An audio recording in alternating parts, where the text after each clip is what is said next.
That was interesting. A guy was just running down the street going, yeah, F yeah, F yeah, running down the street. Is this P5? Yeah, I guess it is P5. My bad.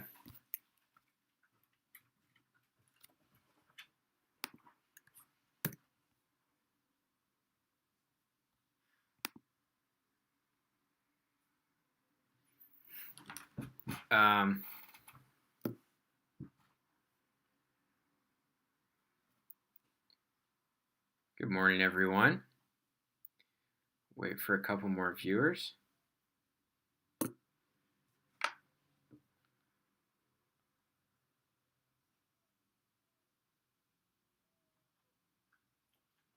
He's still out there running around. What is this guy doing?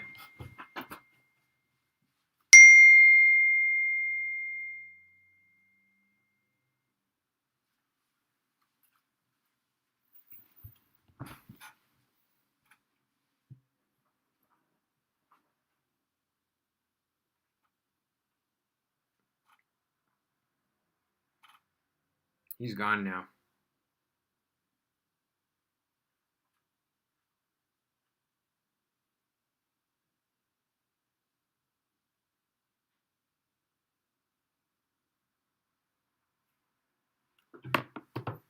Okay. Where's Hazel?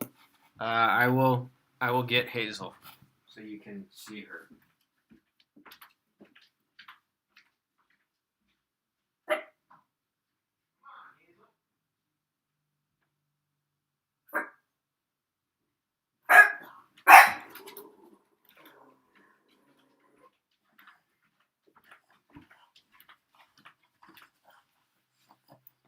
Here is Hazel.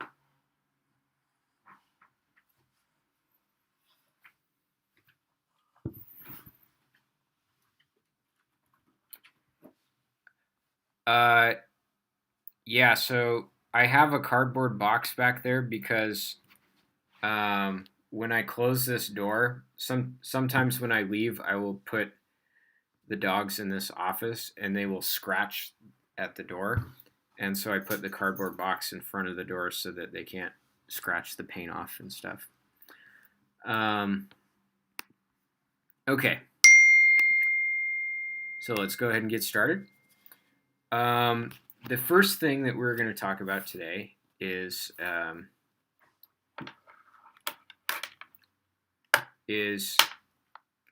two-dimensional collisions. All right. Two-dimensional collisions.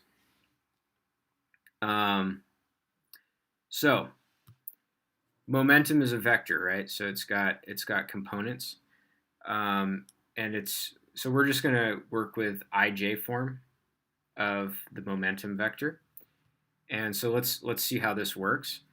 Let's suppose that we have a maybe a 3 kilogram object that is headed south at 5 meters per second. Okay. And then we have a 2 kilogram object that is headed this way at 10 meters per second.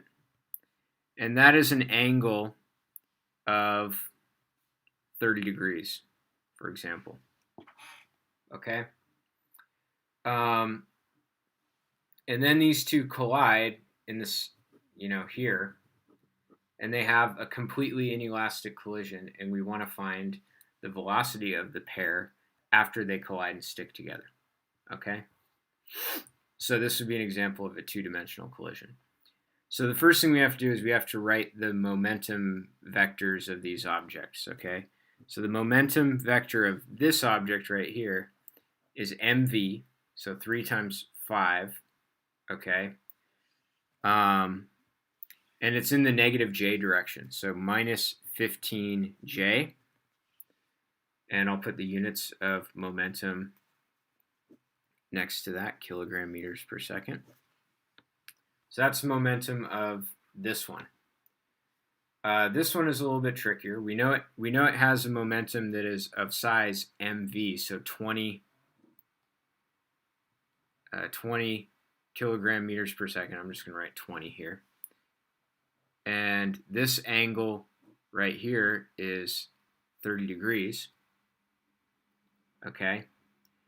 So this component right here would be 30. It would be 20 sine of 30. And this would be 20 cosine of 30. All right, so this one is really easy. This is just 10 kilogram meters per second. Okay, and then this one is going to be 0.866 times 2. So 17.3 kilogram meters per second. Okay, so that means that the momentum of this one is going to be 17.3 I hat plus 10 j hat, measured in kilogram meters per second. All right. Now, that means that the total initial momentum is going to be the vector sum of these two together. So we have 17.3 I hat plus 10 j hat minus 15 j hat.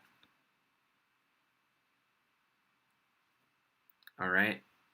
So that means that the total initial momentum is 17.3 I hat minus 5 j hat. Okay. Now the conservation of momentum says that the total initial momentum is equal to the total final momentum as vectors. Okay.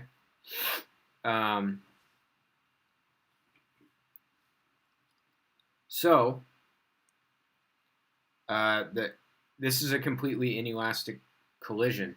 So when these two collide, it's like they're something with a complete mass of 5 kilograms. So the final momentum is in the form of 5 times the final velocity vector of the pair. And then that equals 17.3 I hat minus 5 j hat. So I divide both sides by 5, and I get 17.3 divided by 5 is what, about 3.5 or so.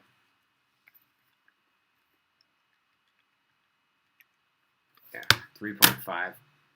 So 3.5 I hat minus 1 j hat. That's the final velocity vector. If I asked you something like what's the final speed, then we could do the Pythagorean theorem. And so we do the Pythagorean theorem.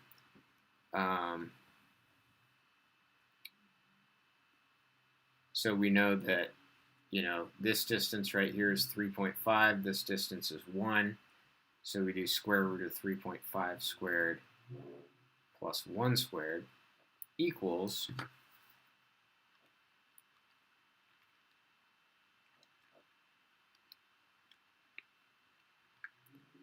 about 3.64 meters per second. So that is the speed of this thing after the collision. All right? So that's an example of a two-dimensional collision problem. It's just you write the momentum vectors in ij form, and then for your final answer, it might be asking for a component of the final velocity, or it might be asking for the final speed. If it's asking for the final speed, you would do the Pythagorean theorem. Okay, so that's pretty straightforward. The next stuff I wanted to talk about was energy momentum problems.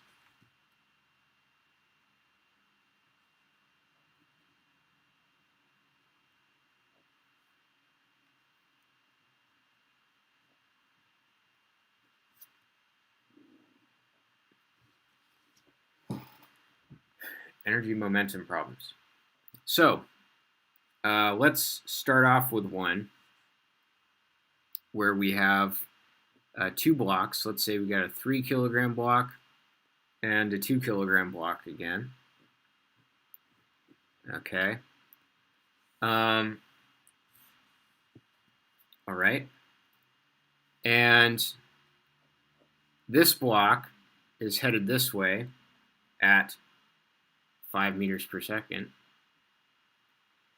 And this block is headed this way at 10 meters per second. All right.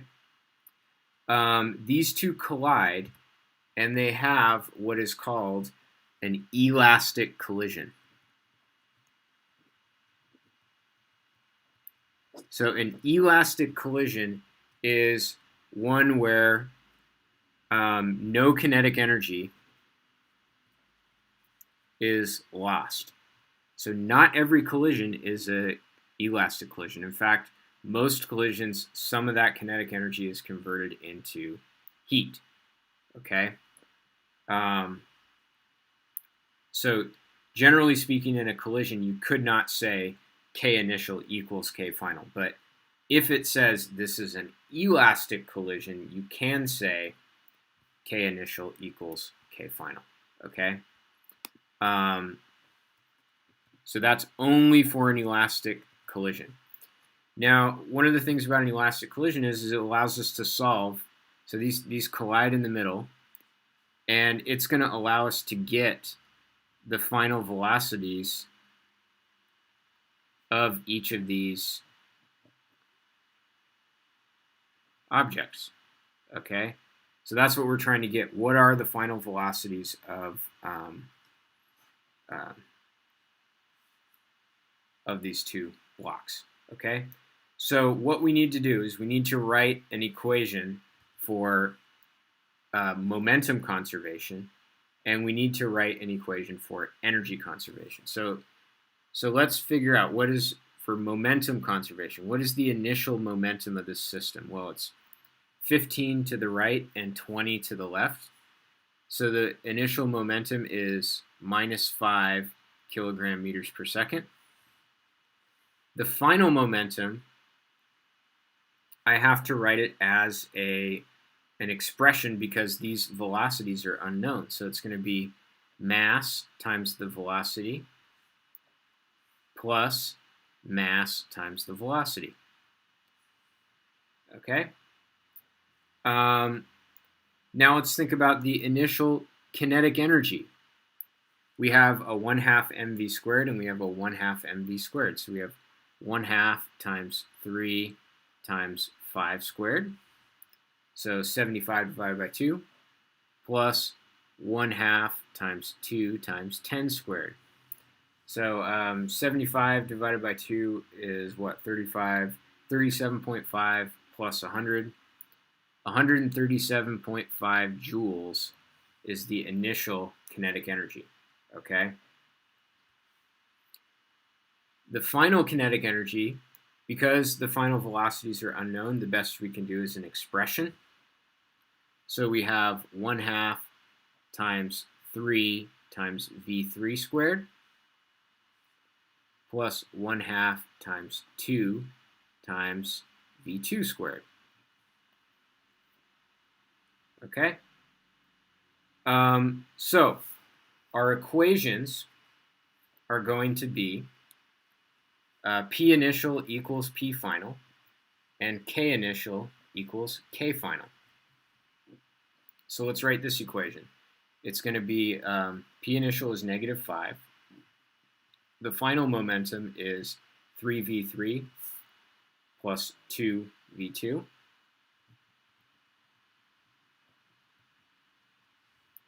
Okay. For the kinetic energy, the initial kinetic energy is 137.5. Okay. The final kinetic energy is 1.5 v3 squared plus v2 squared. So these are our two equations, all right? And so what I'm going to do, you could solve this equation, analytically if you want to. It's possible. It's not very fun because there's a lot of, it's messy, okay? So I would highly recommend that you use Desmos. So let's switch over to Desmos. I'm going to let V3 represent Y, and I'm going to let V2 represent X, okay? So let's go over to Desmos. And so I will type in these equations. So I have -5 equals 3y plus 2x. And so conservation of momentum gives us this line. For our second equation, we have 137.5 equals 1.5 y squared plus x squared. Okay? And so we can see that the top equation is momentum conservation, which is a linear equation. This equation, the energy conservation equation, is not linear. It's actually an ellipse. Okay? So this problem, this problem is about intersecting a line with an ellipse. The geometric interpretation of this is the intersection of a line with an ellipse. So we just look at the intersection, and that's the solution to the equation. Now, one of the things you'll notice is that there's two crossings, okay? So this crossing, we can see, has one of the, this crossing is, has V2 equals -10 meters per second, and V3 equals +5 meters per second. And this crossing has V2 equals 8 meters per second, and V3 equals -7 meters per second. So I've copied those down. Now I'm going to go back to my, back to here. And it actually turns out that this is the correct solution. So the reason why is because, let's look at this. The 2 kilogram mass, all right, has an initial velocity of -10, okay? And the 3 kilogram mass has an initial velocity of +5. So this solution represents the scenario where the two masses missed each other and they just kept going, all right? This solution has no delta V. So basically they missed each other. There was no collision, okay? And if they don't collide, then energy is conserved and momentum is conserved automatically. So you're always going to get one solution where you have no change in the variables from their original value, okay? So the other solution where they actually collide is the one that you want to take, okay? So that's an example of an energy momentum problem. Let me give you another example of an energy momentum problem. What if we have a surface, a frictionless surface, okay? And there's a spring, okay, this spring has a stiffness of 120 newtons per meter, and it is compressed by 1 meter. So it's compressed.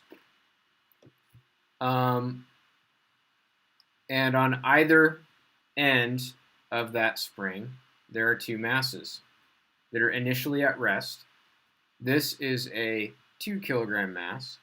This is a 1 kilogram mass. Okay? They're initially at rest. Then the spring is allowed to do its thing. It goes wow, wow, wow, wow. It, okay? It is going to launch, so the spring decompresses like this, and it launches the two masses in opposite directions. And we're going to assume that all of the energy in the coiled spring goes to the masses, okay? So in this problem, we have momentum is conserved and we have energy is conserved, all right? So the momentum conservation equation, well, it starts out with nothing moving. Okay? So the initial momentum is 0. And it ends up, these have final velocities v2 and v1. So the final momentum, the expression is 2v2 plus 1v1. Now I'm gonna assume that both of these are positive, okay? And what we'll find is that one of the answers for v is negative, and so that's the one that got launched to the left, okay? So this is our first equation. Conserving energy. And again, this is a big if. Momentum is always conserved in collisions, but what's going on with the energy, usually you have to be told what's going on with the energy, okay? So I told you guys that all of the energy from the spring went into these blocks, okay? That might not be the case. It could launch the blocks, and then afterwards the spring is going wow, wow, wow, wow, like that, okay? That could happen. But I'm saying that didn't happen. All of that elastic potential energy went into the two blocks that were launched, okay? So the initial energy is elastic potential energy this time. The final energy is going to be 1/2 times 1 times v1 squared plus 1/2 times 2 times v2 squared. Okay? So what is 1/2 kx squared? Well, 1/2 times 120 times 1 squared, that's 60. So this equation is 60 equals 0.5 v1 squared plus v2 squared, because 1/2 of 2 is 1. Okay? So now I switch over to Desmos. Oh, by the way, I'm going to have v2 represent y and v1 be represented by x. All right? So switching over to Desmos, I need to type in these equations. The momentum equation is 0 equals 2y plus x, and the energy equation is 60 equals 0.5 x squared plus y squared. So we can see we have, again, the intersection of an ellipse with a straight line. And this one's kind of interesting because we can see that the two solutions are negative. So the two solutions are v1 equals negative 8.9 meters per second, and v2 equals plus 4.4 meters per second. That's one solution where they intersect. And the other solution is V1 equals plus 8.9 meters per second, and V2 equals negative 4.4 meters per second. Okay? So that's kind of interesting. Let's go back to the document camera. So notice how one solution has opposite velocities from the other solution. And that's because that's the mathematical reflection of the fact that our answer kind of depends on our perspective, okay? So if you view it from this perspective, we can see that the 2 kilogram is going to get launched to the right. So the 2 kilogram one should have a positive velocity. So that means that this is going to be our correct solution from this perspective. But what if you were viewing this from the other side? Okay? If you were viewing this from the other side of the problem, then the 2 kilogram mass would appear to be going to the left. Okay?